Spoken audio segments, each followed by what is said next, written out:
Welcome to the Kiwi Wedding Podcast.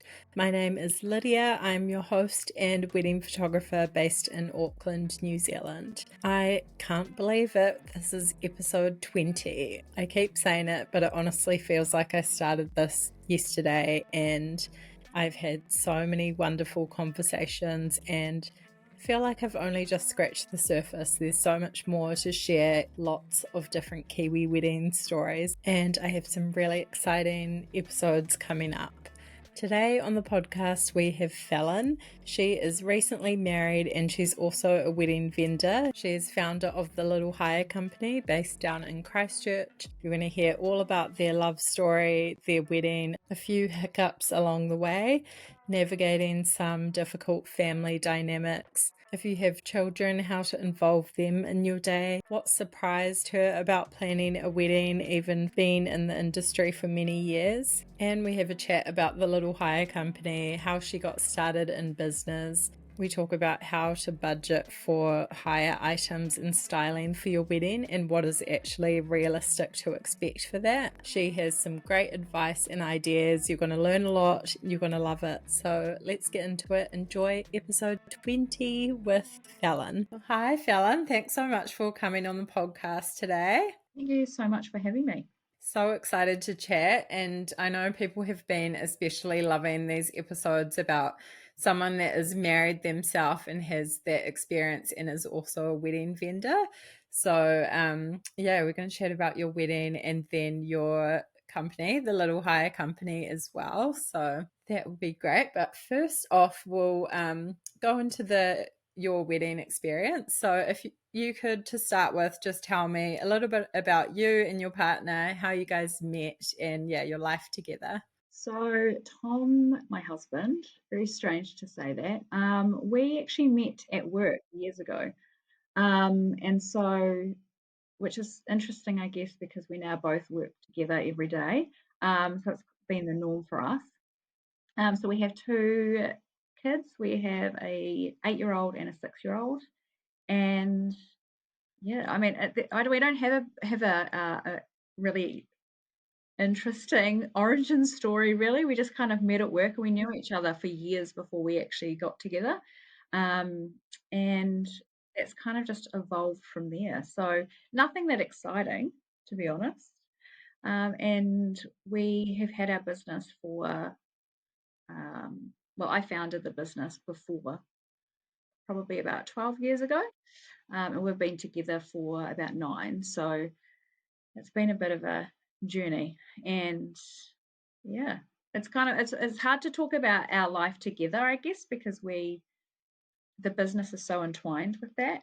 But we only just got married in April this year. It was a long time coming. So when did you get engaged? Can you tell me a bit about that and the proposal, how that all went down? So Tom proposed. We were in Fiji on a family holiday, and we were out at one of the islands, and he took our 2 kids down to the water, and then they kind of come back, and our youngest, our little girl, had this ring in her hand, and he had told them that, oh my gosh, we just found this ring on the beach. So he'd put it on the beach so she would find it, and then he said, oh my gosh, you better go and show your mum. And so she kind of come rushing up saying, oh my gosh, mum, I've just found this ring on the beach. We have to find the owner of it. And I was looking at it going, wow, someone's really going to be missing this. And then he got down on one knee and asked me to marry him, which was confusing to me. It's been quite some time, and I don't think he would ever do it. And then the kids were probably really confused. They're like, you can't propose with this ring, Dad. We've just found it. So, but it was really nice. I really liked that because it was not just him and me; it was with the kids. So, yeah. So that was it last year. Oh, cool. So nice. It's a cute story and got the surprise factor as well. So when it came to planning your wedding, were you always one of those girls that had like a vision in mind for your day? You'd been working in the industry for a little bit. So how did you go about with planning the whole vibe and style and choosing a venue, all of that? So I found it easy and hard at the same time. I think I knew the vendors that we wanted to use. That was really simple for us. I know that I wanted a marquee wedding because we have worked at so many venues over all these years, and I wanted something we'd never been before. So finding the location to put our marquee was really, really difficult. So I actually found that on Airbnb. I was just looking at places that were around the Akaroa area. That's where we wanted to get married. And looking at all of their photos and seeing if they had any land in the back of it. So that's how we actually found our venue. And then from there, I really just booked in everything. That was the hardest thing for us.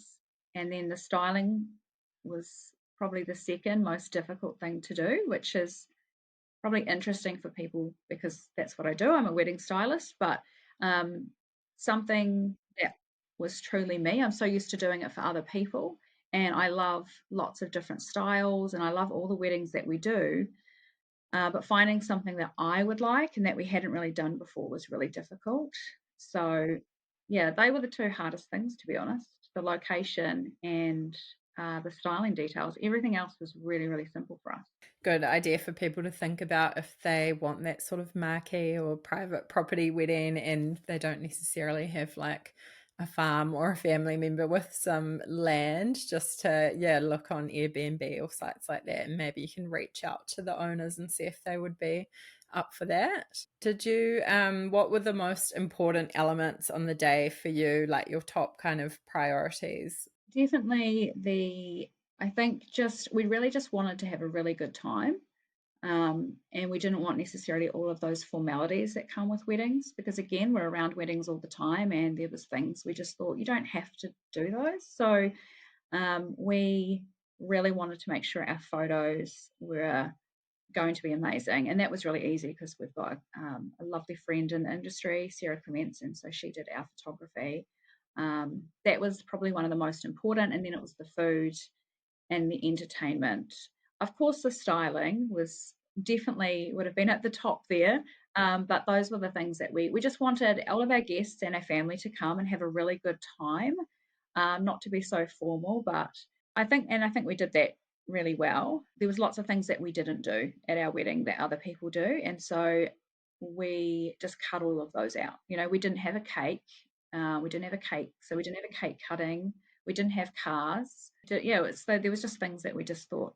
I didn't wear heels, for example. I did not want to. I'm not a heel person. I wanted to wear sneakers. That's what I did. So there was things I was like, we're not gonna go down that route because that's what you're supposed to do. And I think it just made it a lot more fun and a lot more us. Yeah, love that. And that's such great advice. Just think about what you want to do and don't feel like you have to be pressured into all those traditions or what people do at weddings and make it your own. So can you tell me a bit about your wedding outfits, your dress? How did you go about finding it? Did you get it made? So that was an interesting one. That was probably not as high priority as probably most people. So for my dress, I really wanted a specific kind of style. That was the only thing. But I also didn't want to spend, $5,000 on a dress that I was going to wear once. So I actually went to stillwhite.com and I bought a dress off there, and it was actually a really great experience for me. And I'll probably just resell it. It's not sentimental to me, but it was a made for love dress, so I definitely wanted one of those. I just didn't want to pay the price tag, so really happy about that. And then our bridesmaids dresses we got from Forever New. That was a little bit tricky because they were my sisters, my bridesmaids, and so one of them is in Australia. So it actually worked out really well. She was able to go over there and try a dress on, and she could buy it, and we could buy it online here. And then as for the boys' suits, they all got them from Hallenstein's. So we really kept it super simple. We wanted something that we were going to be comfortable in, and yeah, it goes with the whole vibe of our wedding, I think. Totally. Nice. That's cool for people to hear about still white as well, because yeah, I don't think people think about that all the time, or that you can get like a secondhand dress and they've probably been worn for one day, so they're actually pretty much perfect. One day, I mean, they were immaculate. Your bridal party, did you find that easy choosing them? Was it so just like family, sisters, and then yeah, how did that process go? That was super simple for me, because I have two sisters, so I would have them. That was nice and simple. Tom picked. He had his best friend from who lives in Florida, and another best friend that was moving back from the UK. So his was a little bit more complicated because his really good friends at that time didn't live in New Zealand. So, but other than that, that was pretty easy decision to make. Yeah, nice. And how about the guests? Did you find that a difficult process narrowing them down? And how many guests did you end up having? So we had just over 80, and we didn't find it that hard. Tom kept adding people to the list. He kept adding to the list, so that was fun. I didn't really find it that difficult. I looked at it like, if we would we invite these people to our over to our house for dinner, and if we wouldn't do that, then why would we pay for them to come to our wedding? So I kind of thought of it that way. So our guests, we had family and friends, and I mean, some family members we didn't invite. So again, going by, you know, that kind of thinking, we wanted to have a really good time. There's people that I'm not really close to. Some of my aunties were not invited. I didn't have a problem with that. Other people had a problem with that, but it did. I think as long as it doesn't bother you, I don't see these people very often, so I wasn't going to invite them to our wedding. And I think as long as you communicate those things, because you do see a lot of those problems, especially on the wedding forums, about family members getting really upset about other family members not being invited. And I think that it could also be my age, because I'm older and I'm in my late 30s, so I don't have a problem with communicating that I actually don't really have a relationship with this person, so that's why they're not invited, and it is my wedding and I'm paying for that, so I don't have a problem voicing that. Had I been younger, I think that would have been more of an issue for me, and I would have felt more obligated to have those people there. It just kind of opened up, meaning that we could have more of our friends. We didn't necessarily have a budget.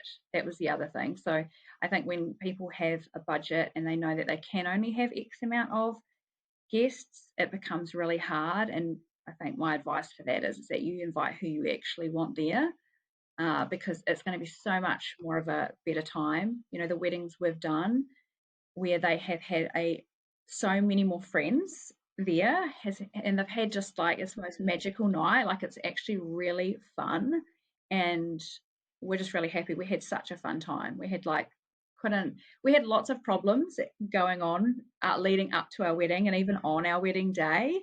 And I look back and think some of them were quite big issues as well. And I look back and think we still had the best day, like it was, and everyone had such a great time. Oh, so good. That's great advice. And yeah, a great like frame of mind and way to think about it. And it's hard for people to be worried about yeah, feeling obliged or like yeah, offending people, which if they're your good friends, they shouldn't be offended. So yeah, I think definitely stick to your guns and just have there who you want. So can you tell us a bit about the whole day? How did it go down? Any favorite moments? Any hiccups along the way? We had a few hiccups. So we probably had, every time I tell people our hiccups, they go, they can't quite believe it, but that's okay. So leading up to our wedding, I think I can talk about this.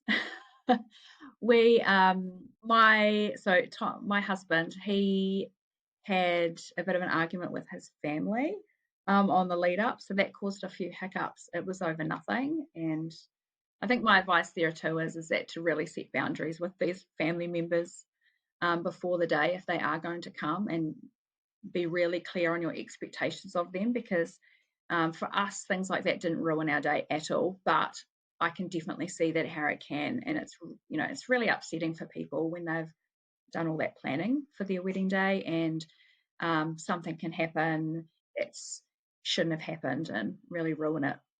So there was a bit of that happening. Then we also found out that the road.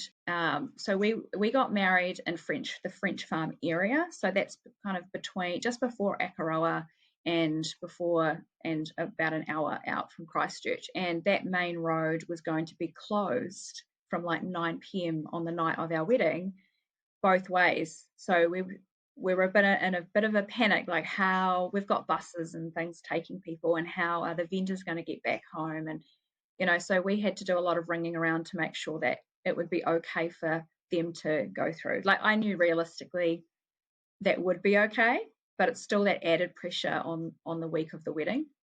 And it was totally fine. They actually didn't close the road at all until the following day. We had a lot of rain on the Friday, and our wedding was at a farm, so there was a bit of mud. I wasn't really concerned about that. We had our rehearsal in the rain. It was pouring down with rain. We just did it. And then me and my sisters and my daughter were going back to the Airbnb that we had booked, and which was in Wainui, so it's not far away from French Farm. And we're going up this windy gravel one-way road, and very steep in parts, and thinking this is a bit tedious with the weather. And then when we came around a corner, there was these trees just completely over the road, and so we had to get out in the pouring rain to try and clear it. And then we realized there's no way we can clear it, like the full trees over the road. So I'm having to call our Airbnb host, who lives, over an hour away, to say, hey, we can't get into our accommodation. And by this stage, it was like 6 p.m. at night. We had to be somewhere else for dinner, and we had to try to back down this windy, steep one-way road just to get out. It was quite, yeah, we were laughing at this stage. There was actually more that happened. Like, we had lots of hiccups that day already, trying to get chiller trailers and not fitting onto our ute and all of this stuff. So by this stage, we were just in hysterics laughing, thinking we now need to find accommodation somewhere else at 6 p.m. the night before our wedding. And we also had to go to dinner with all these people. So thankfully, my brother-in-law, he was staying somewhere. Akaroa is a small town, if nobody knows, like, it's small. And, there was 2 weddings on, one of us being ours. So it was quite booked out already. But our brother-in-law managed to they held a unit for us at where he was staying. And so we got back, we unpacked, and then we went straight to dinner. So we're all coming into dinner fully drenched. Everyone else is looking great. We're fully drenched. And it was just honestly the most funniest thing. And my husband had also had problems getting into his accommodation. But yeah, that was most of the hiccups were before the wedding. So to me, they just make a funny story now. It is what it is, and it's totally fine. The Airbnb guy did actually come and clear the road, but I mean, we didn't want to go back up there after all of that, because again, there was heavy rain that night. For our day, amazing weather. It was great. We had a really great time. It was actually really nice and easy. There wasn't anything much on the day. We did still have some family issues that happened, but again, they didn't really affect us on the day, to be honest. So it's one of those. I'm being a bit ambiguous about that. I'm pretty sure they wouldn't listen to this, because it is actually my husband's parents, but it didn't really affect our day. It's affected more of our life after the day and our relationship with them. But other than that, we just had a really amazing day. We were just so lucky. The weather was beautiful on the day, and the only other hiccup, I guess you could say, is we had 30 minutes to go before our wedding. The band finished, and we had our kids the whole day at our wedding, which was the best time, and that was probably one of the highlights for us, because they thought it was their wedding. They were like, it's our wedding as well.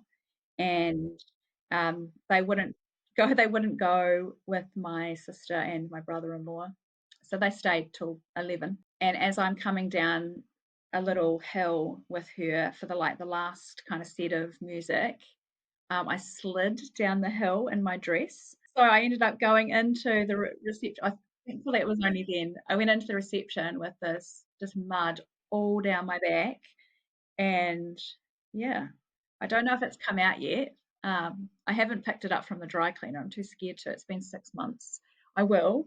Again, it just adds to the story, doesn't it? Yeah, absolutely. It just makes for some funny stories to tell after. And yeah, at least it was at that time of day, not earlier on before the ceremony or something. Exactly. So you've gone into a few things, but yeah, was there anything that you found like the hardest part of the wedding planning process? And yeah, anything you look back on and regret or would do differently? I think the hardest was definitely the logistics and the styling. And I think people, it was good for me to see that because, again, planning our wedding was so easy and doing all those logistics were actually really easy for me.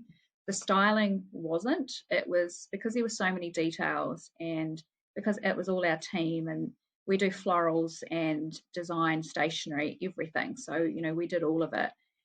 That was probably a lot harder. And it gave me a really good sense, though, to be honest, of what we do and how valuable it is. Because if I could have offloaded what I needed to have done, I would have. And I would have thought that was incredibly invaluable not to have all of that in my own head.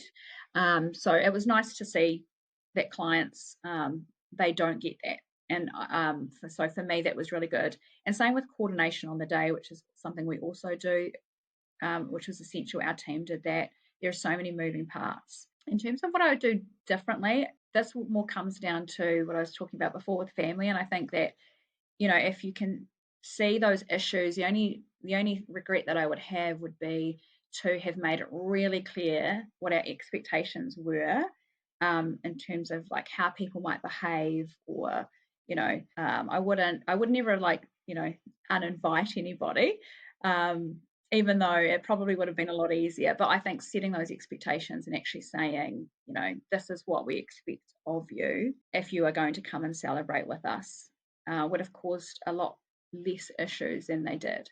So, yeah, that's my biggest advice to people because, again, you see it all the time with people unsure about how to tackle some guests coming, especially when they're family. And I think setting really clear boundaries, of what's acceptable and what isn't. And if they get annoyed with that or they don't want to comply to that, then they shouldn't come, because you just don't know what's going to happen on the day. You definitely don't want anything overshadowing your day. And also just to let it go.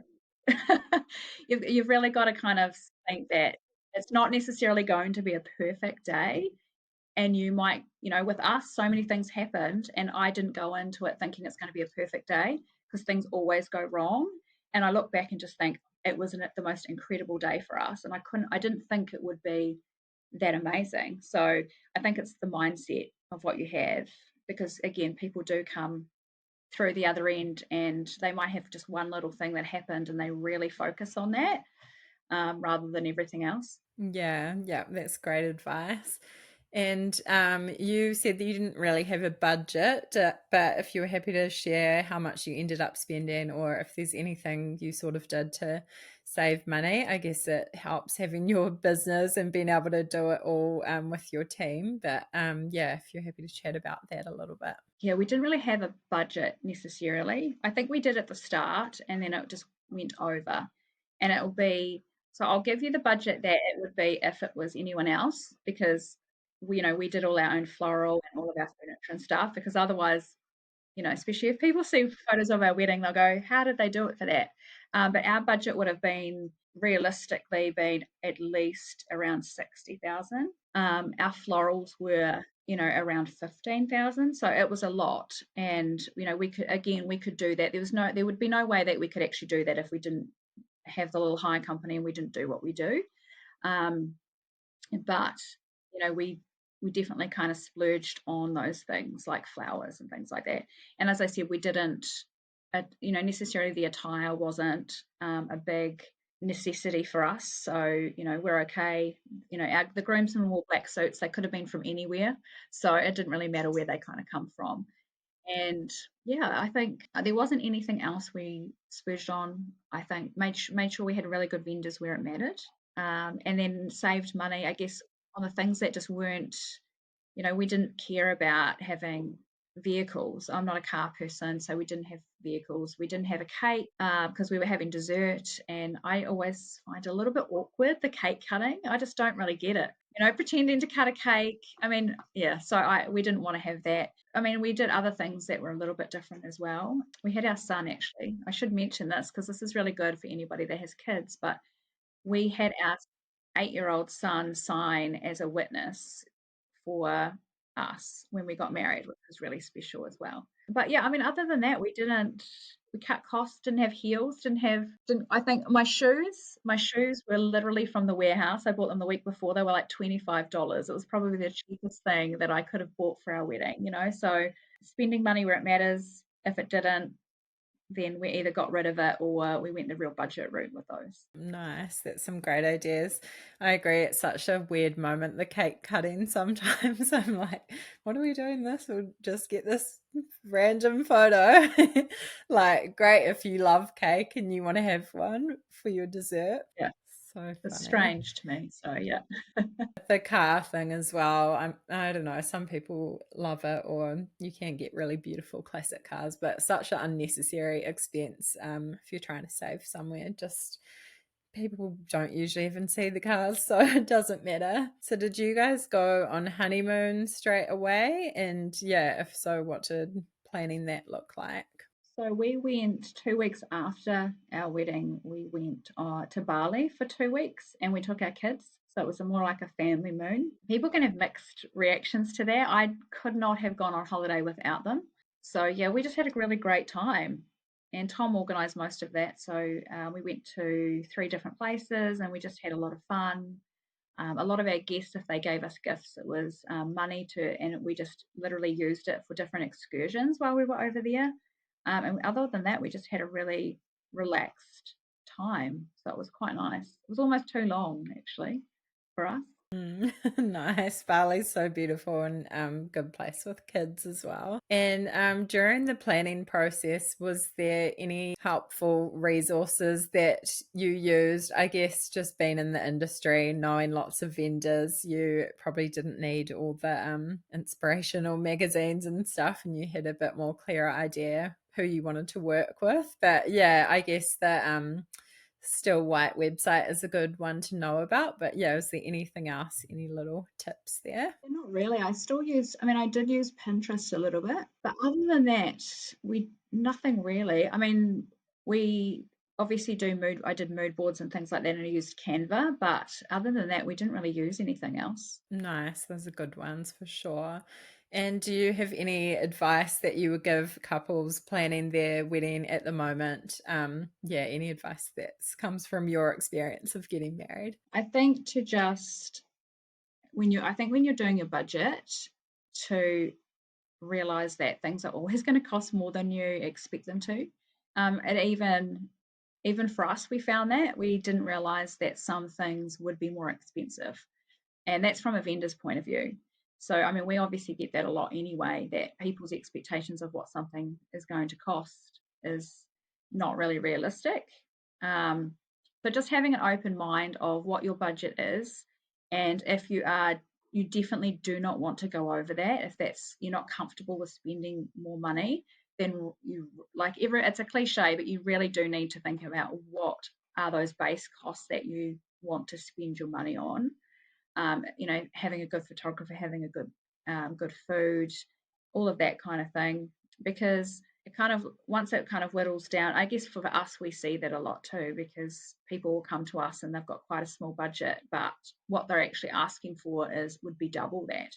So having a little bit of maybe room to move if you can, but just having really realistic expectations for your budget and cutting out all of the stuff that is not important. You don't need, if you don't want it, then you obviously don't need it, and just go with that. That's great advice. Awesome. And how is married life now? It's been a little while. Do you feel like you got the post-wedding blues at all? Not really. I'm in the unique situation where I get to plan other people's weddings, so it's a little bit kind of nice to be able to do that. So not really. It was like it was over and I could actually focus on other things. I think you get in your head a lot. There's so much kind of going on. So it was just kind of nice to be like, right, that's done now, and then I can move on to the next thing that we want to do or to focus on. But yeah, not really. It's good. It helps being in the industry and you're Yeah, around that I a think that's lot. what it is. So I think that's the key to that. Yeah. perfect. That's so good to hear about your experience. And then, yeah, we'll chat a little bit about the Little High company now. So, can you tell us a bit about the business, how you got started, and yeah, what you sort of offer for weddings? So we got started when probably at 12 years ago. We were called Oh Buttercup Events back then. So it was really just me. And way back then, I, for some reason, had this big collection of different paper lanterns in all different colors. I don't know why. I loved having parties and things, themed parties at my house. And it really just came up because a friend had been talking about me and some of the items that I had accumulated, and somebody wanted to hire them for their wedding. So that's honestly how it came. It was a complete accident how that happened. So that's kind of the origin story of the Little High company. It all started with coloured paper lanterns that were the thing back then, and from there I just accumulated things. I was at university, so I just kept accumulating stuff and hiring it out. There was a website I think called hirethings.co.nz that was similar to Trade Me, but you could hire out stuff, and so that's where I would just load up all my products on there. Um, and yeah, it's kind of grown a lot from that. Mum got involved about 8 years ago, and from there we've just grown exponentially. I think so. We're more doing a lot of event furniture now. We do wedding styling, we do florals, we do semi-custom stationery and signage. We do wedding coordination, so we kind of do all of that, all of those different services for weddings. Yeah, it's a hard one because it's funny to see like where we started, which is quite literally in small decor hire, working out of our garage to we've just moved into our second warehouse, and it's nearly 700 meters square space, and it's just huge. And so it's we haven't kind of sat back yet and gone, in 8 years, where have we got to, and here we are. But yeah, it evolves. It just evolves, I think, with what the market's actually asking of us. So cool. To look back on that journey, and then yeah, a great place for people to come for all those vendors and one-stop shop just working with you guys. That's really helpful for people not having to hire multiple different ones. It's all under the same roof. What types of weddings do you tend to work with, or yeah, do you have like a typical kind of client that you work with? So for me, so I look after our styling and design clients. So the difference between we have kind of different kinds of clients. We might have clients that just book some items, and they'll come and pick it up and drop them back to us. We have clients who we will go out and set their weddings up, but they're not necessarily we're not doing all the design work before that. We're just going and setting up for them on the day. And then we have our design and styling clients, which are my clients. So in terms of my clients, they will come in for a consultation and we will go through everything. And basically, they are busy working professionals, and they trust their vendors. They want to make sure that they are getting the best use of their budget, but they're okay to allow somebody else to give that expertise. So they'll typically come in and we'll talk about their day. They'll say the things that they really want, their priorities for their styling and their budget, and then I kind of go from there and create a styling proposal for them based on all of that. So, and then after that, once I've booked all of that in, we meet 4 to 6 weeks out from the wedding, very much like you would do a coordinator, and we will go through all those details and they'll have a full run sheet of that. So it can be a little bit confusing to people because Some people also have wedding coordinators, and they do very similar things apart from all the design aspect of it. Yeah, I mean, that's something else we offer as well. But I think there's a bit of a transition. At booking clients, for example, they might just book something and we might not hear much from them until they come and pick it up and drop it back. So there's different areas and different clients that we look after. Nice. So just different options to suit their wedding. That's great. So you talked a bit about the process when someone inquires and what that kind of looks like. Is there sort of like a realistic time frame of when someone should get in touch? Obviously, depending which of your services they need. But yeah, what do you recommend? How far in advance should people book with you? I definitely would say no later than 6 months.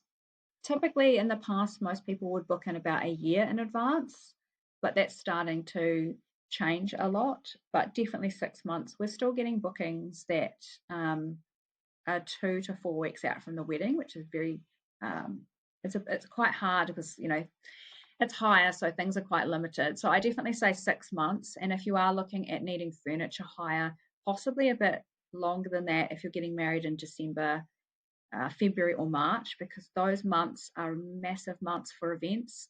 And so for us, all of our stock is typically booked out and for very particular dates in those months. So, I think if you're sure, then book it in and don't wait, because otherwise it becomes a little bit harder, it becomes a little bit more stressful to try and figure out some of those other options. Yeah, great advice.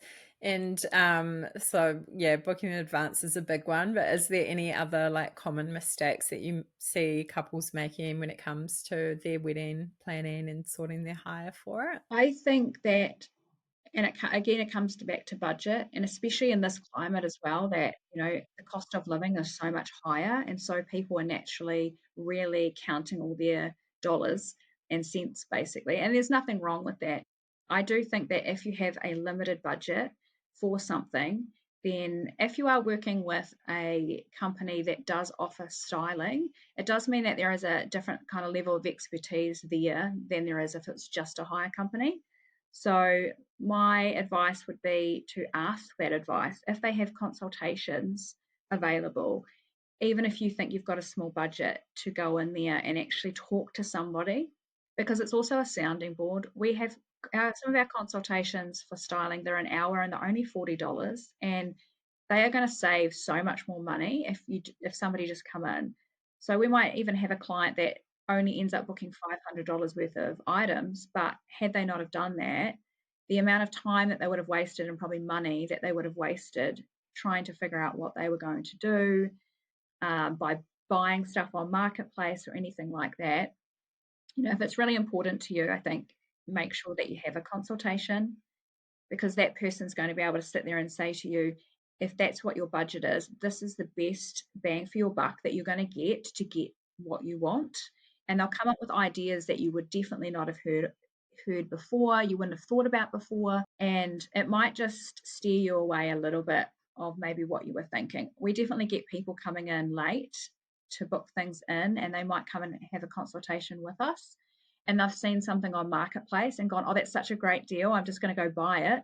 And then they have no idea how they're going to use it. Whereas if they had spent that money on hire, they would have got a better quality product, and they would have got something more cohesive with what they actually want, as opposed to, I've now bought something that I have to use, and I've bought it because then I can resell it. That's my biggest advice, is that I would always say make sure that you have a really clear idea of what you want. And if you don't, make sure you go and talk to somebody about it, because that consultation price is definitely going to save you so much more money and so much more time, because you're actually, for us at least, the consultation's an hour, but then after that we actually do sit down and we go and do a whole proposal for you on what we should think you should be doing, and we work out all the quantities as well. So you're not sitting there going, this venue, which we will know really well, we know the venues really well. So we'll say, actually, for those tables, this is what you need, this is how many. Like, we'll work out all of that for you. So it's really invaluable. Yeah, that's great advice. And I think some people think it'll be cheaper and easier to just go on Marketplace or whatever, but it can be such hassle and admin, and you can actually end up spending more money. So definitely trust the professionals and just chat and talk to your vendors because they do know best. Have you ever had any like horror stories or funny stories? From, I don't know, business or clients or anything being broken before? I think we definitely did years ago before we kind of set those kind of, made sure that people know what exactly our responsibilities were.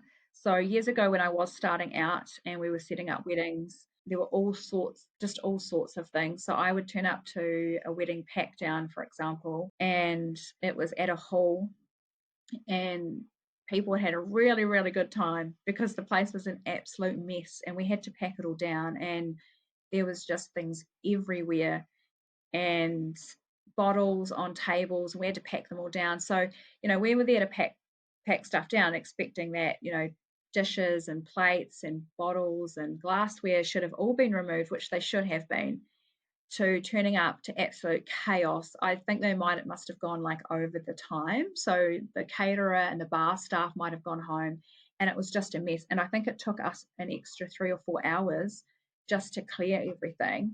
So that's probably one. I mean, things like that are of a bit of a disaster. And then sometimes would turn up to weddings and would be setting up couples own items, so which was fine, but then you'd find like all these big boxes and tubs of extra things that you had no idea existed that you then had to either style into the tables or put out somewhere. And one wedding, I think I ended up finding 8 of those big tubs. I remember thinking, I have no idea what these are for. No one's told me what they're for. So that kind of shows there was obviously a really good level of trust that I would just figure it out, which I did. But it was quite stressful because it takes a lot of more time to sort through it and think, what am I going to do with the stuff? And obviously they want me to put it out. So yeah, anybody working with it, somebody setting up their wedding or styling their wedding and they've got specific things, make sure it's all communicated because yeah, it definitely, I mean, they wouldn't have been stressed, I guess. So that was the good thing. I was just running around like a mad person trying to figure out what to do with all of these extra products I didn't know existed. Some people go a bit overboard with getting so many things, every single option. So obviously every wedding is different and yeah, it totally depends what your priorities are. But can you talk a bit about pricing, like what people can expect if they are thinking about using hire for their wedding, maybe like a ballpark figure or even like a percentage of their budget if you can? For anybody, if they were just wanting hire, they don't need anything else at their venue. They just need some hire items, like signage stands, maybe some stationery, that kind of thing. I think the bare minimum to budget for would be around 1,500 to 2,000, just so you don't get tripped up on the things that people genuinely forget about. So that would be like the basics. If somebody needed furniture as well, and that also includes delivery and collection, then you're usually looking around 3,000 minimum, up to about 6,000. Again, it just really depends on, what kind of furniture you want. And then if you were looking at, say, a marquee wedding where you need the marquee and all of the furniture, the dance floor, the service bars, the lighting, then you would probably be wanting to budget at the very minimum around 12 to 15 just for those things. Again, it does depend on your marquee company. Our marquees that we have stretch tents, which are like a cheaper option than teepees, and they're incredible, but they're a lot, they're half the price of a clear marquee, for example. So it does come down to what you're going to be using, whether you need council consent, which I would always recommend getting the hire company to organise for you. But yeah, I would definitely think 12 to 15,000 for a marquee wedding, easy. And more so you're not getting surprised. And then also with florals, people get tripped up with flowers because, again, that's quite a big expense. Flowers are so expensive. So if you are wanting, bouquets and buttonholes, flower crowns, corsages, and then also table flowers and arch florals, then at least budgeting around $4,000 for that. including delivery and someone coming out and actually setting it up or installing the arch for you. But hopefully those numbers kind of help people. That's roughly, it can definitely be more than that, and it can definitely be less than that. It just comes down to your priorities. But most people, that's kind of the ballpark figures I'd be looking at. That's great for people to hear. And yeah, it totally depends on what you want. And I think where you are in the country as well, and just the vendors available for sure. Is there any trends you're seeing this season, or like common kind of themes coming through more in the styling side? Anything that you're noticing at the moment? Definitely noticing it started emerging last season, but the real colourful pastels with lilac, definitely with like lilac is really it's not being overdone, I don't think, but we did see that a little bit last season. We did one wedding that was like stunning, like it was just loved it, and that was those pinks and lilacs and kind of those not yellow, more like a lemony kind of color. So that was beautiful. So this season we're seeing a little bit more of that and the peachy tones. So, and that's also helped us with our new furniture that we've got in. We've got a whole range of colours for our lounging. So that's quite exciting. Cocktail style is definitely something that's continuing, but it's getting a little bit more popular. We've seen it for the last 4 years, but we're probably getting, I reckon, 20% of our weddings are cocktail style now. So lots of furniture. And the only pitfall of that is sometimes people think that it's cheaper to have a cocktail style wedding. I don't know where I wouldn't be able to tell you if it was overall in terms of food, but definitely in terms of hire, it is not the cheapest option. So much more expensive to get cocktail style furniture and with the lounging and the cocktail tables and the soft furnishings than it is to get, say, tables and chairs for a sit down meal. So it's always something to consider. So that'll be the two that we're definitely seeing a bit more of. And people not being so traditional about their weddings, which is really fun. They're really putting their personalities in there now. And kind of cutting the things they don't need, being a bit brighter. We're doing a lot of bright weddings, which is really fun. So good. So cool to see that color and creativity coming through, and yeah, people just sticking to their style, what represents them for sure. Cool. Thank you so much for coming on the podcast. Can you just tell us where everyone can find you, maybe your website and Instagram, and yeah, we'll pop it in the show notes as well. Cool. So our website is thelittlehirecompany.co.nz, and we're on probably all social media platforms under the Little Hire Comp. Amazing. So definitely go and check that out, guys. See some of their beautiful work and hire and styling options. And yeah, thanks so much for coming on the podcast, Fallon. So great to chat. Thank you. Thanks so much.